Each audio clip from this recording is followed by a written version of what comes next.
got to check my stats on the old podcast emulator, but I think it's been somewhere around 10 days since I've recorded a podcast.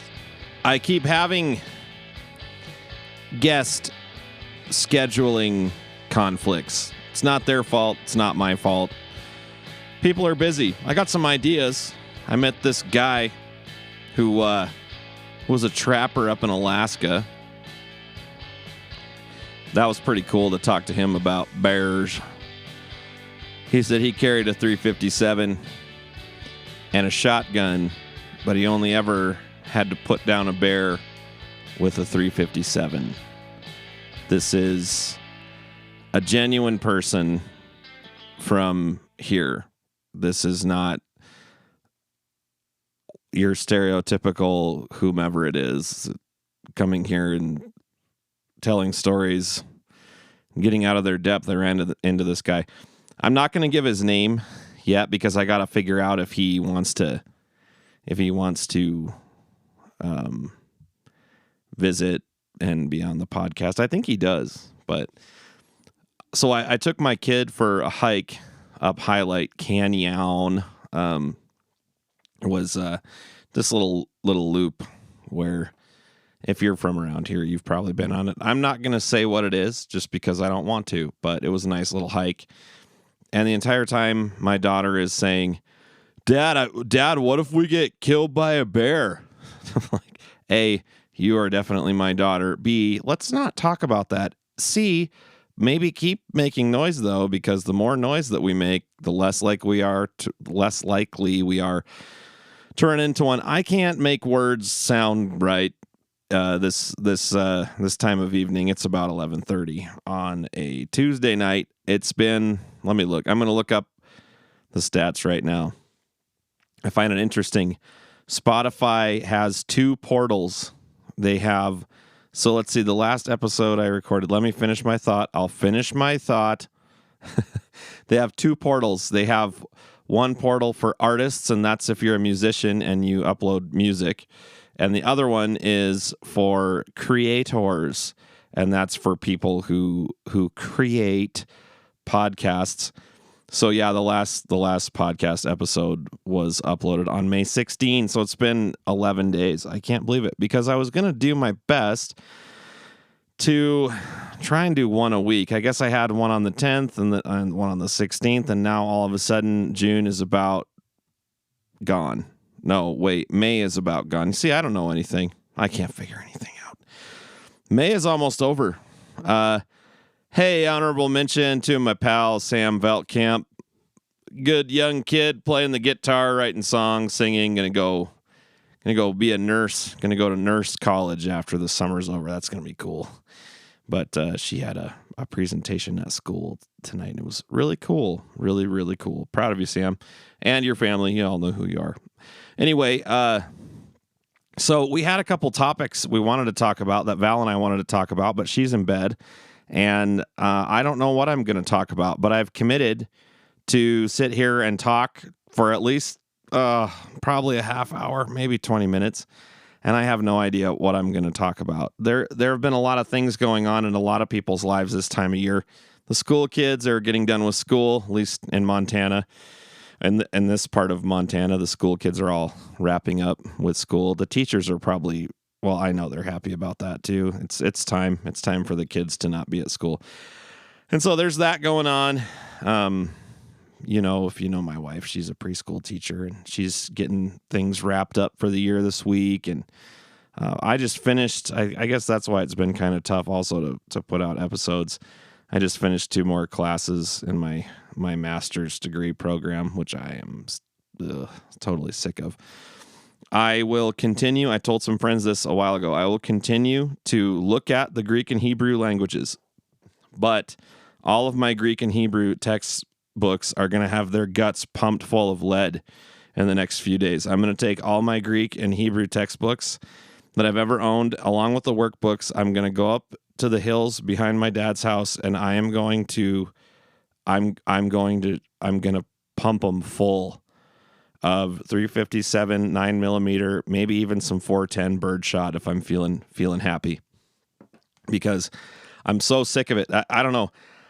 If you would have told me when I graduated from high school that I would still be in school when I was 40 years old, I probably would have become a hermit and run away into the mountains because, I mean, wow.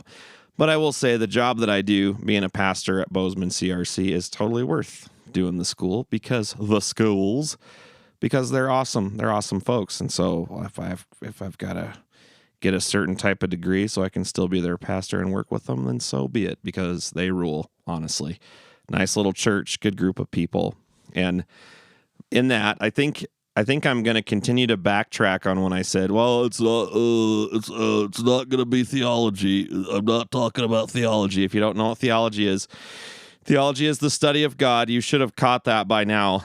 And what I was more trying to communicate is I have no desire to create spiritual content because there's so much of that. Like every single Christian leader person has a podcast where they tell you how to live your life. And I guess we've kind of done that a little bit on this, but I more just wanted to talk about whatever. And that's what I'm trying to do. But there are some topics that come up from time to time that I think would be good to touch on. And what you find out is when you're a person of faith, everything is affected by your faith because your faith affects your worldview. And that's a very simple thing. We got indoctrinated with that word early on in our educational journey. You have to say journey like that. Journey. But anyway, we use the term worldview, I mean, from early on in our schooling. And it's your view of the world. So what shapes your view of the world? If you're a person of faith, your faith is going to shape that. If you are, like in my case, a Christian and a leader in a Christian institution, your faith is going to shape absolutely everything. And that's just how it is. Sometimes in my case, I am convicted or I feel a little, I don't know how to put it, not guilty, but maybe a little bit on notice that my faith ought to alter things or shape things more than it does, because I fall miserably short of of any sort of standard of holiness or goodness. But I don't know if I'm going to talk about a bunch of that tonight. But yeah, I think you will probably be able to count on that type of stuff being covered. Just because it's a huge part of so many people's lives. And a lot of the people that listen to this are of the Christian persuasion. But I also don't want this to just be for Christians. I want this podcast to be for anybody and everybody. That's one reason why I've really tried not to make it political. We've gotten a little political here and there. But I don't really feel the need to communicate my political leanings to anybody or whatever. You could probably read between the lines and guess that I'm a small government person, but that doesn't mean that I necessarily believe all the other things that small government people believe. I have a little bit of an exciting, I won't fully announce it, but I potentially have a beverage sponsor waiting in the wings. We've got to figure out how it's going to work. But this group is not a sponsor. There have been no sponsorships thus far on the Rubecast, but we are going to have a beverage sponsor. But I'm not going to say who it is until it becomes official. Tonight's beverage of choice, I'll just say, is the Trout Train Pilsner from Last Best Place Brewing in Bozeman, Montana. It's quite good. Let me see if you think it's going to sound good.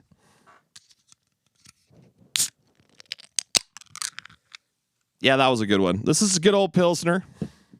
One and done tonight. One and done. Don't freak out. But we do have a local brewer who's looking to bring to you the beverage time, and it's not necessarily this one. We actually have a couple, and I do have some really fun guests in the works. It's just, as I said before, it's a matter of figuring out when they can show up, and my schedule doesn't work with everybody else's schedule, so it can be kind of difficult. I have a friend looking to come on here. I'm not sure when that's going to happen. He's got some really cool stories. I've got the fella I was telling you about who was a trapper up in Alaska. That's going to be cool. Obviously, Val's going to come back on here. I really, really, really want my brothers all to come back around. But even scheduling things with your brothers and family is difficult because everyone's got a full-time job and everyone's got a family and things to do, places to go, people to see. And this weekend or whenever it is going to be absolutely, next weekend is going to be nuts because we got a bunch of kids graduating from our high school. So a bunch of people are going to be running around for that. But I figured I better just record something. So just the last while, there's been a lot of things that have happened for us personally, all good things. This is the first year, and I mean, not that you need to care about this because you don't, but this is the first year I am doing my best to mow my lawn once a week. You see, I grew up at the end of a gravel road, as I have told many of you in person. And we mowed our lawn, I don't know, every 2 weeks, maybe. I'm not sure. And my dad's working on going for longer than that right now, I think. But anyway, you live in town and, keep your grass cut just because it looks nice. But, I think it's a good thing. Here may be the thing that I talk about with you this evening, this morning, whenever you're listening to this. The menial things of life and how, this would be such a good clickbait podcast title. And I think this will be the title of this episode, Finding Meaning in the Menial. And yes, that's a Josh voice. My brother Josh does that a lot. I found meaning in the menial. But you can, it's kind of funny. Counterculture types. Those of us who march to the beat of our own drama, we don't want to sell out or fall in line or, do anything that's in sync with the man, like the establishment's badge, And then you realize this, mowing the lawn is good for you. I know, it's crazy. Some of my Bozeman friends were doing No Mow May or something like that. I can't remember what it was called. Maybe I should just talk like this for the rest of the time. They did No Mow May. I'm not going to do that. What is it? Hey, Siri. Hey, Siri. What's the thing where people don't mow their lawn in the month of May? No Mow May is a campaign that encourages people not to mow their lawns during the month of May in order to promote biodiversity and provide a habitat for pollinators such as bees, butterflies, and other insects. Kind of a cool thing if you think about it. I did not do that because here's what happens to me. The grass gets long enough, and I just think, all right, give up. I don't care. Let's just let it grow and envelop the entire house, and I'll just stay in the house and never come out. So I'm trying to mow my lawn once a week. So back to the finding meaning in the menial. I was the official lawnmower of our home until I graduated from college, just about, because I was home every summer. I was a lawn mowing. Oh, this is going to be a tough one. I'm sorry, everyone. Oh. I was the official lawn mowing guy, the official mower of lawns, if you will. And we had a pretty good sized lawn at the old ranch house where we grew up, and we had a push mower, and it didn't like to run, and I just had to push mow the entire lawn by myself. That was my job. It was my duty. It was imparted to me by my mother. My grandfather taught me how to mow lawn. Dwayne Larson Sr. taught me how to mow lawn, and I learned how to mow lawn, and so I had to do it every week and a half, every week, and I couldn't stand it. I hated it. It was hot, and you just had to be out there for 2 hours just pushing a stupid mower, and I hated it. I hated it with every fiber of my being. I never liked mowing lawn. When we went to college, now I can say some good things about Dordt College, the college where I attended. I can say some bad things about them. I can say some good things about them. I don't have this thing where everything that I do and go to is good because I went there. That's ridiculous, and it's not honest. There's some dumb stuff about that place. There's some good stuff about that place. I would argue in the top 5 of good things about Dordt College, or Dordt University as they call it now in Northwest Iowa, is that they had a killer groundskeeping crew. killer, great. And they kept the yards mowed and the landscaping done, and it was awesome. And I never had to do it myself, you see, because as soon as I moved away, I didn't have to mow a lawn. What? Why not? Because I lived in a place usually where it was like, okay, so the first home quote that Val and I had when we moved out of the area, out of Southwest Montana, we moved to Stephenville, Texas. We lived in an apartment building where there was a guy who lived below us. I call him the Marlboro Man. He drove a white or gray Buick, like a pewter colored Buick around. And he always wore a cowboy hat and always had his starched shirt tucked into his starched jeans. Old dude. And he smoked in his apartment. And that smoke all came up into our apartment.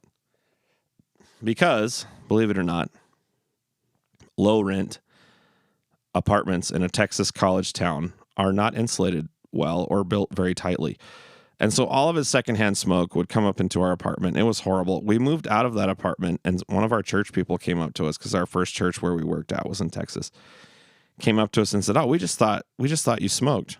We thought you smoked." Or it would be more like, "We just thought y'all smoked." Well, we didn't. I mean, though Val and I are pretty hot, we did not smoke at the time. Dad joke, finished, done. Let's end the episode right there. But no, it smelled so bad. But anyway, back to the mowing thing. Of course, people mowed the lawn. And when you lived in Texas, you were grateful. We were grateful that somebody else mowed the lawn because it was hot. When we moved into our apartment there, it was 105 or 106 and extreme humidity. I'll never forget my dad said, "I know why it's so hot here. It's got to be closer to hell." And they moved us in, and there they went. But anyway, so I never really lived in a place where I had to mow the lawn. One time or two times, I mowed the lawn around the parsonage of our church in Texas. And then we moved to a rental place in southwest Minnesota. And that's in Steen, Minnesota. And that had a pretty big lawn, and I had to push mow that lawn. That took forever. I couldn't stand it. Never liked it. Then we moved from there to our own home that we bought in Hills, Minnesota. Best place we ever lived. I think Hills, Minnesota is my favorite town where we've ever lived. Hills is awesome. The people are awesome. It was a great place to live. We owned a really nice little house there and mowed the lawn there. Now, I did not hate it quite as much when I was mowing the grass surrounding a house that I owned. I didn't hate it as much then. I still didn't like it, but I didn't hate it as much. It became a little bit more bearable. Well, then we moved to another place where we didn't have to mow the grass. And then, so I have I'm not going to go through the whole history of everywhere we've lived, but for the most part over the last 15 years now, I have had to mow lawns in all the places we've lived. And now I live in this nice place that my employer owns and my church owns, and it's got a pretty good sized yard, and I have to mow it. And the last 4 years, I have hated mowing the lawn. Why? Why do you hate mowing the lawn? I just hated it. Because I think it's probably because, you're busy and you've got a lot of stuff to do. And now I'm stuck out here for an hour and a half just walking around in circles or going back and forth for no reason. And I just can't I would get in, and it was ironically, my wife, she loves acts of service. So I'd get the lawn done and she'd be so happy that it was done because it looked nice, and she'd be happy. So that was good. But I would just say to her, "I don't understand this. This is so dumb. Like, we just walk back and forth around in our yard for an hour and a half and burn gas." And I'm not like the most eco-friendly guy in the world. I mean, I do enjoy the planet and think we should take care of it. But so the burning gas is not like an issue for me, but I'm paying money to buy gas to put in this dumb mower that I've got to service every so often and change the oil and sharpen the blade. This is just so stupid. This takes forever, and I've got other things I'd like to do. I would rather sit around and watch a show or play with my daughter than mow this stupid grass. And part of that was there was so much going on in our lives. Like, my mom wasn't doing well, and we wanted to be overseeing her. If we were going to be anywhere else, we were going to be overseeing my mom. And now my mom is not on this earth anymore, and I'm glad that was the case, that we went and saw her as much as we could. But it just always felt like there's other better, more important stuff that we can be doing than mowing this stupid grass. Well, I got to tell you, my mom passes away, and there's a lot of grief there, and there's a lot of sadness, and there's hurt there. But also, when you have a person who dies that's suffered with a disease for an extended period of time, you have a measure of relief because their suffering is over. So for their sake, their suffering is over. For our sake, we're just so sad that they're not here, but we're also glad because we're mostly glad for them because they don't have to suffer, and we're partially glad for us because they don't have to suffer. And so that's a good thing, but overall you're strapped with this grief and this mix of emotions. But one thing I found is when that pressure was released, that all right, we've held my mom's hand to the finish line of her life. All of a sudden this summer, I thought, hey, for some reason, I don't mind mowing the lawn. That doesn't mean that I don't kind of dread it sometimes, because it is going to just be an hour and a half that it's going to take me to push mow this lawn, and I'm not buying a riding mower. I'll tell you why I'm not buying a riding mower, because I'm overweight. Okay, I know, I get it. I'm at peace with this. I'm working on it. By the way, mowing lawn, pretty good exercise. But I'm overweight and I won't buy a riding mower, because what do you think the first thing people are going to say when the husky guy's flopping around and his guts jiggling up and down on his riding mower? Well, that guy should have a push mower. It's not even... He needs the exercise. He should have a push mower, because that's what I'd say. So I have my push mower, and I actually really love my push mower. So anyway, finding meaning in the monotonous, or meaning in the minuscule. What was it that I said? Now I already forgot my title. But finding meaning in those small things. There are several things that are happening when you're mowing your lawn that you may not realize. And I don't have like a scientific breakdown of this, but excuse me, it's always when we get in front of the microphone that you start getting a little burpy. Now, it doesn't help that I'm going to be having a few sips of this wonderful beverage here, but the things that happen when you're out mowing lawn is, okay, A, you're outside. That's good for you. It's good for you to be out in the sun. You're getting fresh air. You're outside. You're just out there. You're out there touching grass, as my friend James and I talked about a few episodes ago. So you're outside.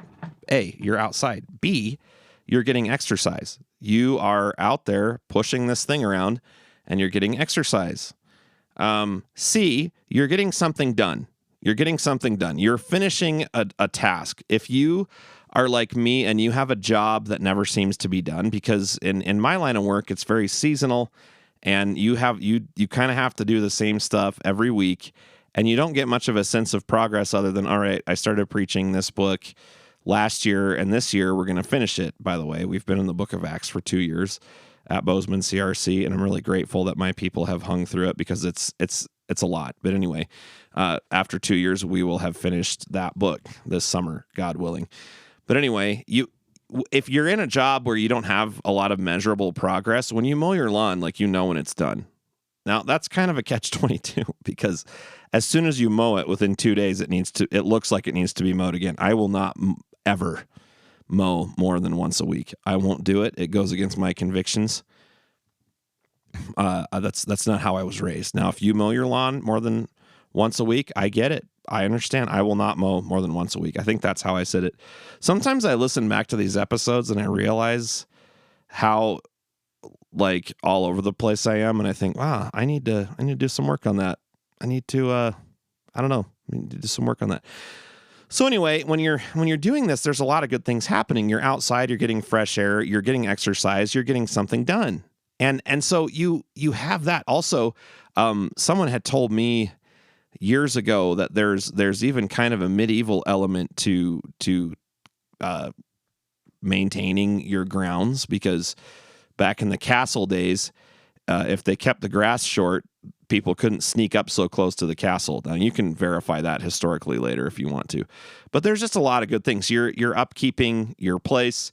You're finishing something. You're getting measurable progress. You're getting exercise, and you're just spending time outside. It's all stuff that's very good for you. And this is probably the first year that I've actually noticed the positives of mowing the lawn, because folks, I can't express to you adequately how much I have hated mowing the lawn over my entire life. I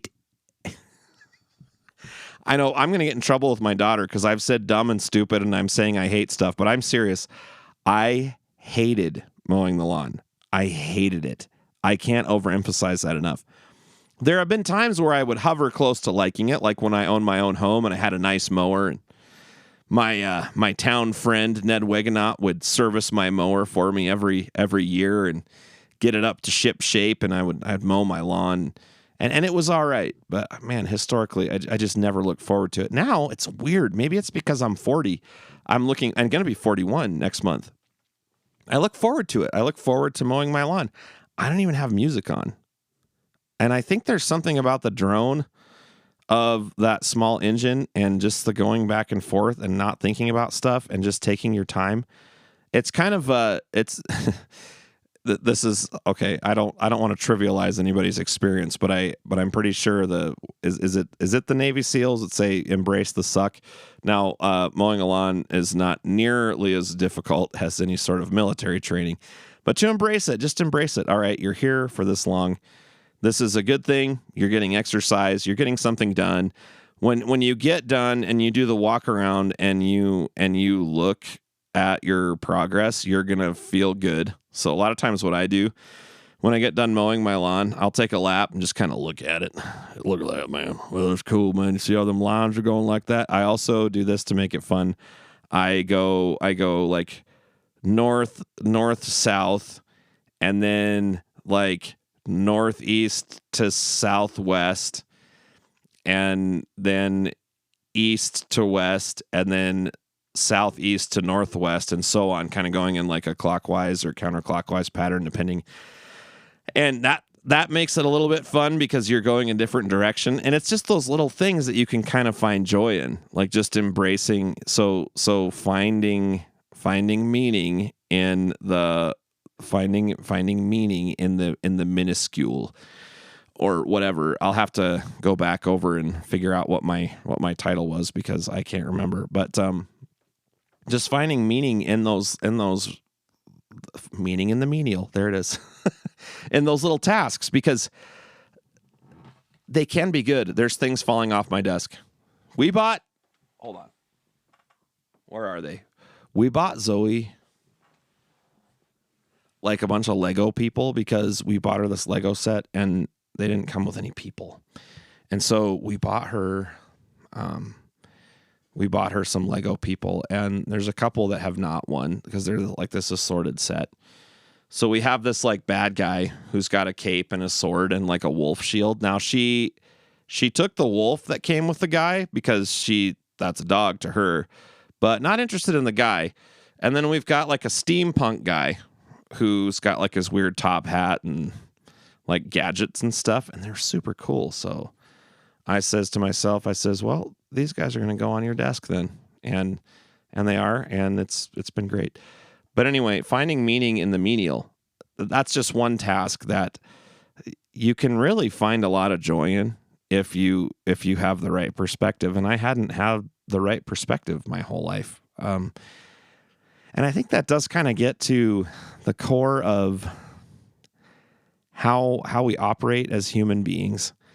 We always want to be somewhere else. We never want to be where we are right now. I have that with the podcast thing. I had committed to, all right, like I want to put out one podcast a week. And then it got to a point like everything does.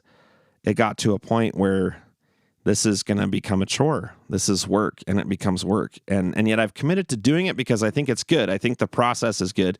This is one of those other things that can seem kind of menial. Like I put out these episodes where it's just me, and I think, oh, no one's going to want to hear this. This is going to be dumb.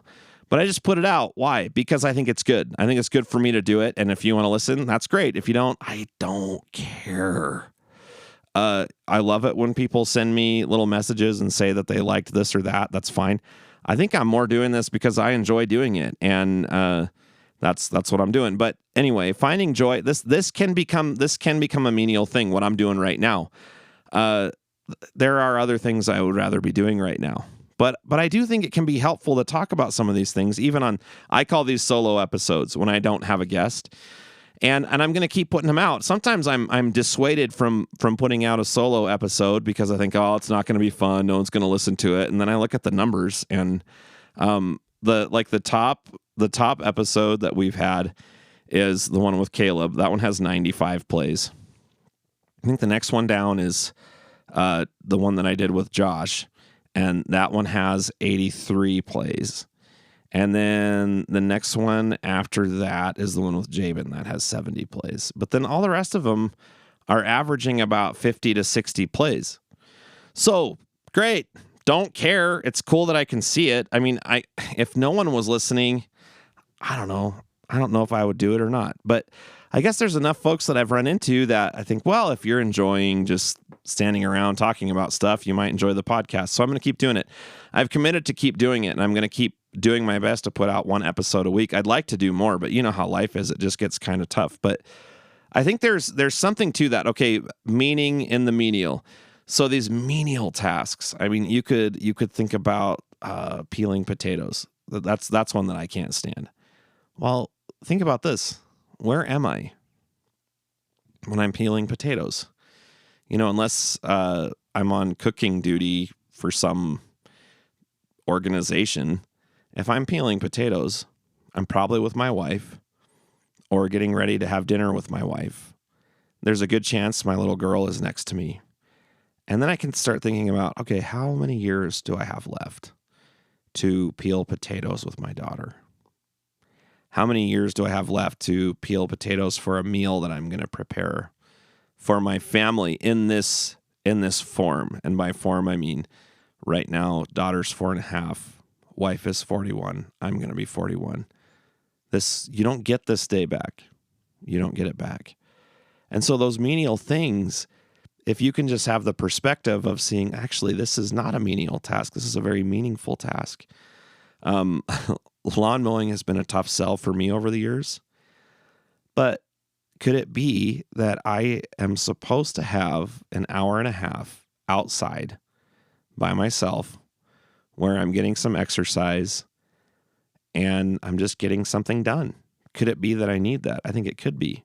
Oh, another one. I'm getting sun. I'm getting vitamin D. We all know that we have a hard time getting enough sun, especially up north in the wintertime. So those menial tasks are actually very meaningful. If you think about it, think about when I go inside and my wife says, oh, that looks really nice. Or, okay, think about this. I mow my lawn and now my daughter has an easier time playing back there because the grass isn't just up to her knee. Or my dogs can get around because they're tiny.